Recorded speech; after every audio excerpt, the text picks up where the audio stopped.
समास। समास किसको कहते हैं? समास जब दो या दो से अधिक पदों को दो या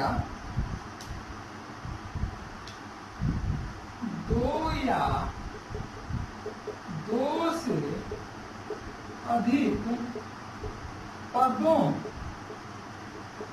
को मिलाने से समास बनता है। दो या दो से अधिक पदों को मिलाने से समास बनता है। ठीक है? दो या दो से अधिक, जैसे दो पद, दो से अधिक पद, लंबा जोड़ उदर, क्या हो गया? लंबोदर, लंबोदर, तिराहा, तीन राह, तिराहा, तीन राह, ठीक है? गंगाजल, या इसको कह सकते हैं लंबा है उधर जिसका, लंबा है उधर जिसका, अर्थात लंबोदर, तिराहा जिसके तीन राह है, गंगा का जल अर्थात गंगा जल, यह क्या है? समास है। ठीक है? गंगा का जल। दो या दो से अधिक पद मिलाने से जो बनता है उसे समास कहते हैं, तथा उसका जो है एक सार्थक शब्द बनता है। जब दो या दो से अधिक पद मिलाते हैं तो एक सार्थक शब्द बनता है, उसे हम समास कहते हैं। नियम रूप से अगर एग्जाम में पूछा जाता है MPPSC, UPPSC, Bihar PSC, BPSC या हरियाणा PSC, हरियाणा SSC या Bihar SSC, Bihar SSC, UP SSC या MP SSC, ये सब में है हिंदी अनिवार्य रूप से पूछा जाता है। हिंदी जो है अनिवार्य रूप से पूछा जाता है, और हिंदी में जो पूछने का जो है सबसे ज्यादा अगर क्वेश्चन पूछा जाता है तो 3-4 चीज है। पहला, संधि से 5 से 6 क्वेश्चन, समास से 6 से 7 क्वेश्चन, संक्षेपण एक पूछा जाता है। उसके बाद हो गया संधि, समास, लोकोक्ति, मुहावरा। ठीक है? उसके बाद शब्द से पूछा जाता है 1-2 क्वेश्चन, मुहावरा से 4 से 5 क्वेश्चन, लोकोक्ति 2 से 3 क्वेश्चन, शब्द से 4 से 5 क्वेश्चन। इत्यादि जो है इतना इम्पोर्टेंट है। तो समास जो है 6 से 7 क्वेश्चन पूछा जाता है।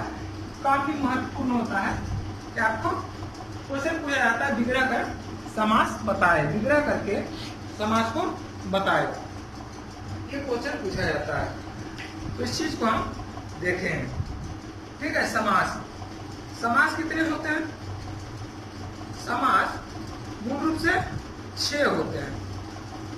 मूल रूप से 6 समास होते हैं। ठीक है? कौन कौन होते हैं? 6 समास पढ़ेंगे। आवाज क्लियर होगा? समास, समास 6 है। कौन कौन सा समास हो सकता है? चलिए, समास है पहला तत्पुरुष समास,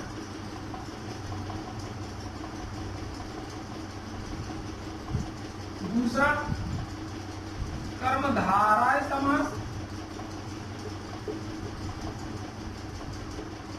द्वंद्व समास,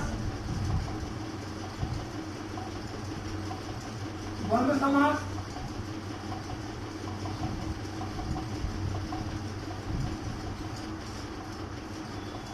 द्विगु समास, हो गए 4। अव्ययी भाव समास,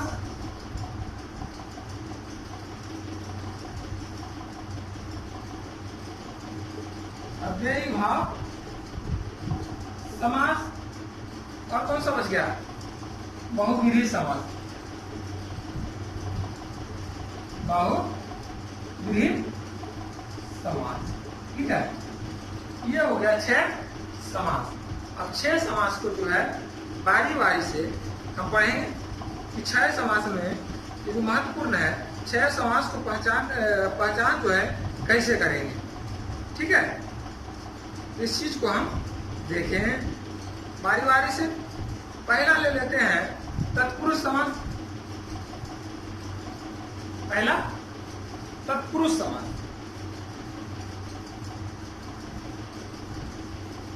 पहला जो है तत्पुरुष समास को लेते हैं। तत्पुरुष समास, तत्पुरुष समास क्या करता है? जिसका पहला पद, प्रथम पद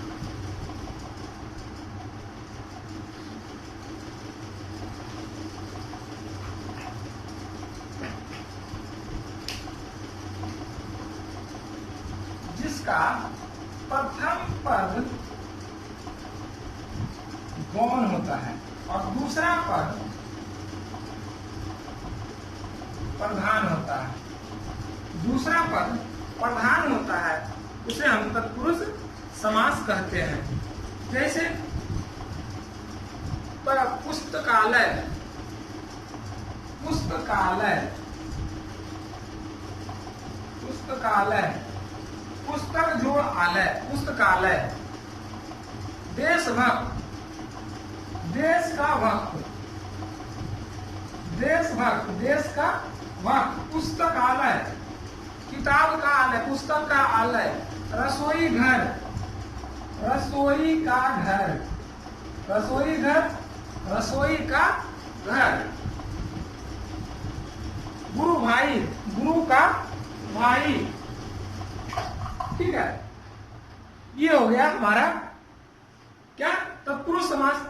इसको और पहचानेंगे जिसमें कारक के चिन्ह का प्रयोग होता है, प्रयोग होता है, उसे तत्पुरुष समास कहते हैं। तत्पुरुष समास में कर्ता तत्पुरुष समास, कर्म तत्पुरुष समास, कर्म तत्पुरुष समास, संप्रदान तत्पुरुष समास इत्यादि जो है ये तत्पुरुष समास का अगर बात कहे, बेटा इसको अगर बात कहें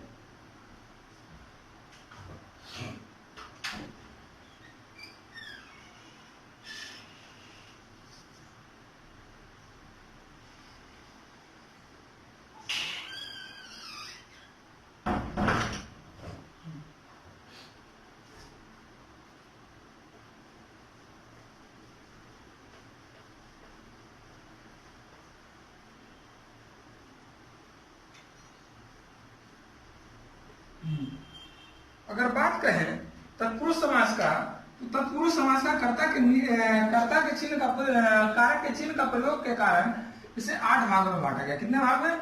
8 भागों में। कर्ता, कर्म, करण, संप्रदान, आपादान, अधिकरण और संबोधन इत्यादि जो है कर्ता के कारक के जो है आधार पर समास को, तत्पुरुष समास को 8 भागों में बांटा गया। कर्ता तत्पुरुष समास, कर्म पद, लेकिन जो है संबोधन जो है कभी कभी पूछता है, संबोधन कर्मों के न के बराबर है, मूल रूप से जो है 7 को मानेंगे। चेको, ठीक है, ये हमारा तत्पुरुष समास का भेद हो गया। अब जो इसी पर इसमें क्या है? कर्ता, पुस्तक का आलय, कर्ता का क्या है? कर्म, पुस्तक का आलय, कर्ता ने कर्म को, करण से क्या होता है, करण से संप्रदान काके के लिए अपादान जो है, अगर समास पढ़ेंगे कारक पढ़ेंगे तब उसमें इसका चिन्ह का प्रयोग पढ़ेंगे। अभी जो है हम क्या पढ़ रहे हैं, समास पढ़ रहे हैं। तो समास में है जो है तत्पुरुष समास में पढ़ेंगे उसका जिसे पहचान होता है, जिसका प्रथम पद गौण होता है, दूसरा पद प्रधान होता है, उसे तत्पुरुष समास कहते हैं। और दूसरा जो पहचानने का तरीका हुआ, दूसरा जो पहचानने का रूप हुआ, उसे क्या क्या कैसे पहचानेंगे, कारक के चिन्हों के प्रयोग से, जिसे उसे हम तत्पुरुष समास कहेंगे। ठीक है। दूसरा आ जाते हैं कर्मधारय समास। दूसरा आते हैं कर्मधारय समास। कर्मधारय समास से पहले जो है पढ़ लेते हैं अव्ययी भाव समास। पहले इसमें जो है प्रथम पद क्या था, गौण था, दूसरा पद प्रधान था। अव्ययी भाव समास में क्या होता है, अव्ययी भाव समास, अव्ययी भाव समास, अव्ययी भाव समास में क्या होता है, इसका जो होता है प्रथम पद, इसका प्रथम पद प्रधान होता है और दूसरा पद गौण होता है। दूसरा पद गौण होता है। तत्पुरुष समास में प्रथम पद गौण, दूसरा पद प्रधान। अव्यय भाव में प्रथम पद प्रधान, दूसरा पद गौण। जैसे इसका प्रतिदिन,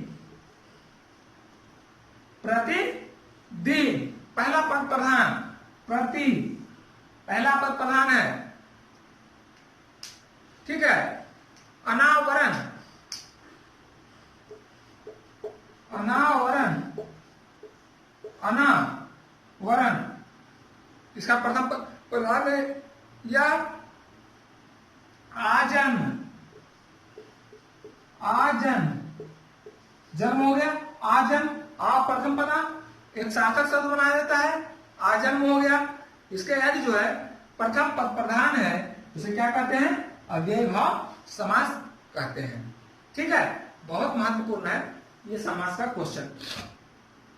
ठीक है। ये हो गया अव्ययी भाव समास, जिसका प्रथम पद प्रधान तथा दूसरा पद गौण हो, उसे हम अव्ययी भाव समास के नाम से जानेंगे। अब आता है प्रथम पद प्रधान, दूसरा पद प्रधान, तीसरा क्या होता है, दोनों पद प्रधान हो, जिसका दोनों पद प्रधान हो उसे क्या कहेंगे, उसको कहेंगे द्वंद्व समास। जिसका दोनों पद प्रधान हो उसे हम द्वंद्व समास के नाम से जानेंगे। ठीक है। दोनों पद प्रधान जैसे माता पिता, माता पिता, लोटा डोरी, लिया सलाई, दिन रात, 68, 81, 60। ये क्या है, दोनों पद प्रधान है। देवासुर,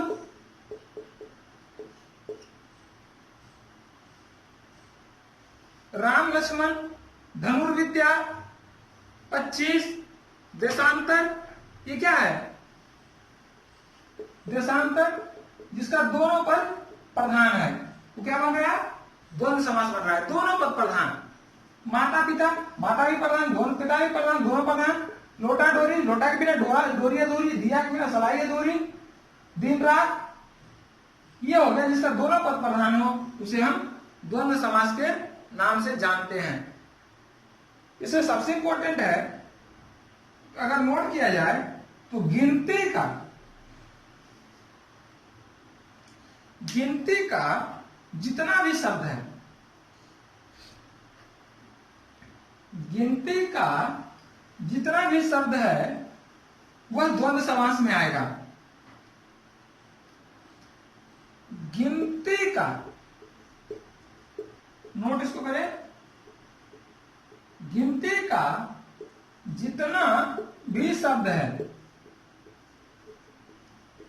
द्वंद्व समास होगा। बहुत इंपॉर्टेंट है, गिनती का जितना भी शब्द है वह द्वंद्व समास होगा। जैसे 25, 29, 40 ये सब क्या है? द्वंद्व समास है।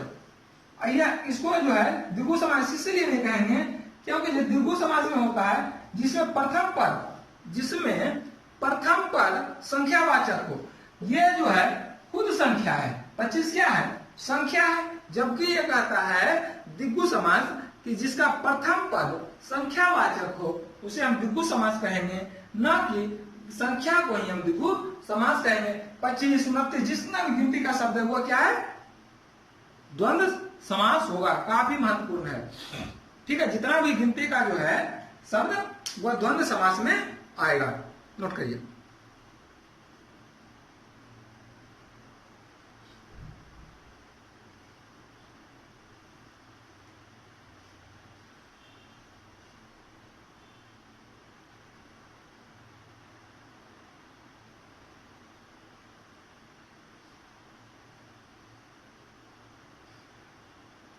चलिए, हो गया।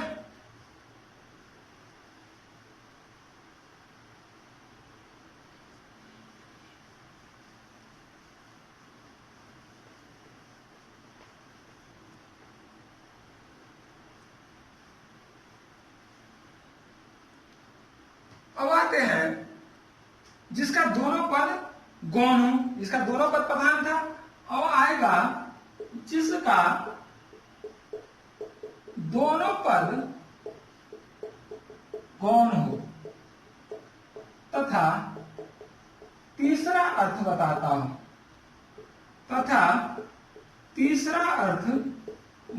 हूं, उसे क्या कहेंगे? उसे कहेंगे बहुव्रीहि समास। बहुव्रीहि समास, बहुव्रीहि समास, बहुव्रीहि समास कहेंगे। ठीक है, बहुव्रीहि समास कहेंगे। जैसे त्रिलोचन अर्थात 3 नेत्र वाला, अर्थात कौन से हैं? शिव जी, अर्थात शिव जी। लंबोदर, लंबा है उधर जिसका, अर्थात गणेश। बीना पानी, जिसके हाथ में बीना है, बीना पानी, अर्थात सरस्वती। ठीक है। दशानन, जिसके 10 आनन है, रावण। पंचानन, जिसके 5 आनन है, पंचमुख है, शिव। आशुतोष, शिव। पुंडरीक, शिव। चंद्रमौली, जिसके सर पे चंद्रमा है, अर्थात शिव जी। ये जो है विशेष अर्थ बताता है। इसका जो है दोनों पद गौण हो जाता है और एक विशेष नया अर्थ बता देता है, उसे हम बहुव्रीहि समास कहते हैं। ठीक है। श्वेत पुत्र, क्या बोलता है? द्रौपदी, त्रिपिटक, ये जो क्या है? और त्रिपिटक, अब कहेगा त्रिपिटक पहला पद संख्यावाचक है, लेकिन यह जो है त्रिपिटक विशेष अर्थ बताता है। त्रिपिटक जो है दोनों पद को गौण करके विशेष अर्थ बताता है। त्रिपिटक बहुत बार एग्जाम में पूछा जा चुका है। त्रिपिटक ये जो है दोनों पद को गौण करके विशेष अर्थ बताता है। अब यह विशेष अर्थ क्या होता है? ये जो है बौद्ध ग्रंथ है। इसका जो है विशेष अर्थ क्या है? ये बौद्ध ग्रंथ, शुद्ध पिटक, विनय पिटक और अभिधर्म पिटक, ये क्या है? बौद्ध ग्रंथ है जो विशेष अर्थ को बताता है। त्रिपिटक बहुत बार एग्जाम में पूछा जा चुका है। ठीक है। सिरफिरा कौन सा समास है? सिरफिरा, सिरफिरा, सिरफिरा, सिर से फिरा, अर्थात सन की। विशेष अर्थ बता रहा है सन की। ठीक है। इसी अनुसार घनश्याम अर्थात कृष्ण। ठीक है, ये सब क्या है हमारा, जिसका दोनों पद गौण हो और तीसरा अर्थ बताता हो, इसे बहुव्रीहि समास कहते हैं। और ये जो है बहुव्रीहि समास के उदाहरण रहे, जो काफी महत्वपूर्ण है, एग्जाम के दृष्टिकोण से बहुत बार पूछा जाता है, इससे बहुत क्वेश्चन रहता है। ठीक है, उसके बाद आता है कर्मधारय समास। उसके बाद आता है कर्मधारय समास।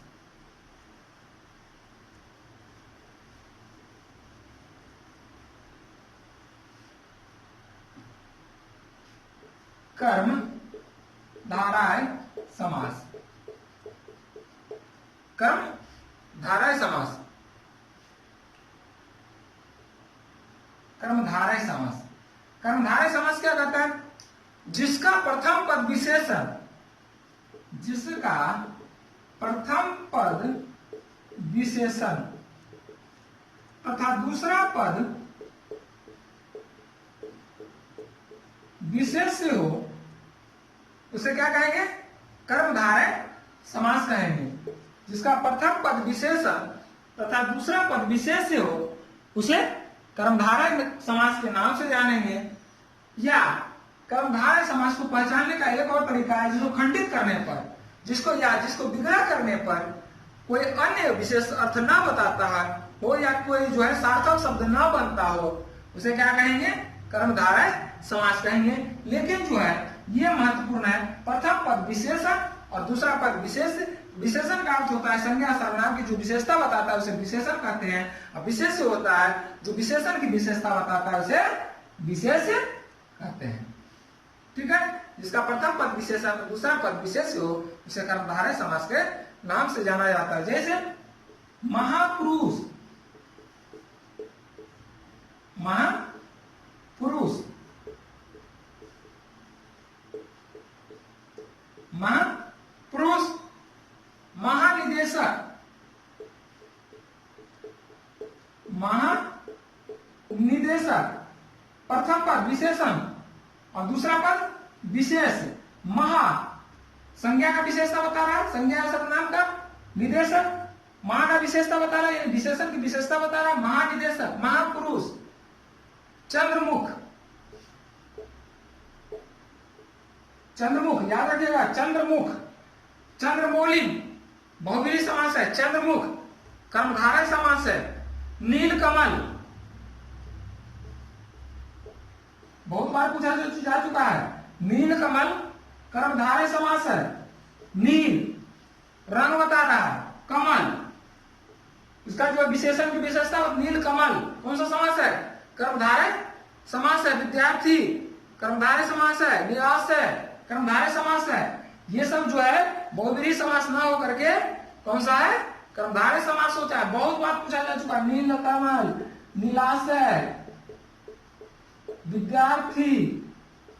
अगर प्रीवियस ईयर का क्वेश्चन देखें तो जो है काफी बार ये समास जो है काफी बार पूछा जा चुका है, नीलकमल, नीलाशय और विद्यार्थी कौन सा समास है? तो इसका जो ऑप्शन है, आंसर है वो नीलकमल, नीलाशय, चंद्रमुख, महानिदेशक, मृगनयनी, नीलोत्पन्न, विद्यार्थी, चंद्रमुख, ये सब क्या है? कर्मधारय समास है। ठीक है, उसके बाद आता है द्विगु समास। उसके बाद आता है द्विगु समास। अगर तो कर्मधारय में कोई दिक्कत है बोलिए।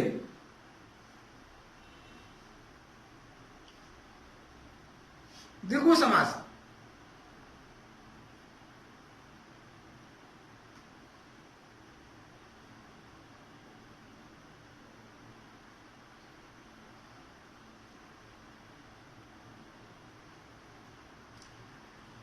द्विगु समास अभी बताए थे, जिसका प्रथम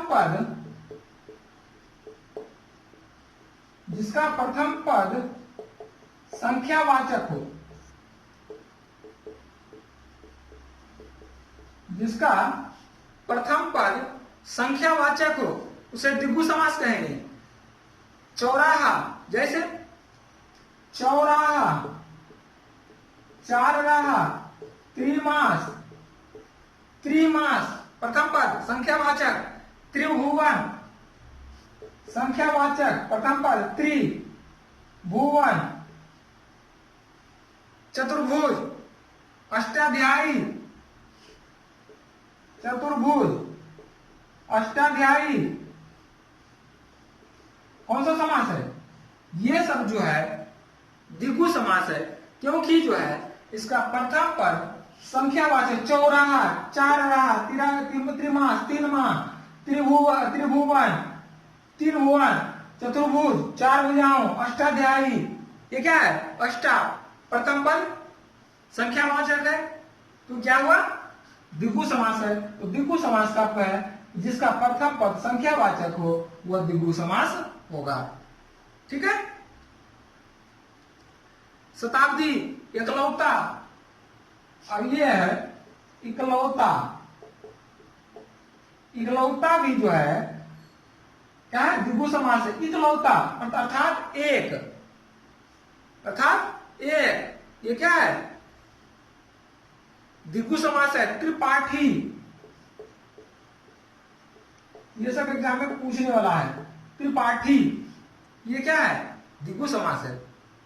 ये जो है द्विगु समास कहलाता है। जिसका प्रथम पद संख्यावाचक हो उसे हम द्विगु समास कहते हैं। एक बार और देख लेंगे। जिसका प्रथम पद प्रधान तथा दूसरा पद गौण हो, अव्ययीभाव समास।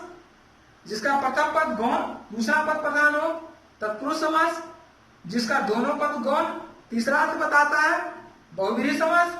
जिसका दोनों पद प्रधान होता है, द्वंद्व समास। जिसका प्रथम पद संख्यावाचक, द्विगु समास। और क्या कहता है? जिसका प्रथम पद विशेषण तथा दूसरा पद विशेष हो उसे क्या कहते हैं? कर्मधारय समास के नाम से जानते हैं। उसको क्या कहते हैं? कर्मधारय समास। ठीक है। ये हुआ हमारा पूरा समास जो नॉर्मल जो है एग्जाम के दृष्टिकोण से पूछा जाता है, तो ये काफी महत्वपूर्ण होता है। इसमें सबसे इंपॉर्टेंट है तत्पुरुष समास। तत्पुरुष समास में कारक के जो है कारक के प्रकार से जो है तत्पुरुष समास का भेद पूछा है। कभी कभी पूछा जाता है कौन से समास है, कौन से तत्पुरुष समास है? कर्ता, कर्ता, कर्म, करण, संप्रदान, आपादान, अधिकरण। ठीक है। ये जो हुआ तत्पुरुष समास का भेद हुआ। तो ये जो है तत्पुरुष समास से भी क्वेश्चन पूछा जाता है। इतना डिफाइन कर देता है कि कौन से तत्पुरुष समास का रूप है। ठीक है। तो कारक के अगर चिन्हों का याद है तो आप जो उसको आसानी से बता सकते हैं, आसानी से उसको विग्रह करके बता सकते हैं कि कौन सा समास, कौन से तत्पुरुष समास का भाग है। ठीक है। नोट कर लीजिए कुछ, काफी इंपॉर्टेंट जो रहेगा। जिसमें जिस अव्ययीभाव समास में, अव्ययीभाव समास में खास करके उपसर्ग, अगर उपसर्ग यथा, उपसर्ग यथा, प्रति, यथा, प्रति, नि, अन, नि, अन, अनु इत्यादि लगा रहे, या आ उपसर्ग कर लो, आ लगा रहे, तो उसे अव्ययीभाव समास हो, तो वह अव्ययीभाव समास होगा।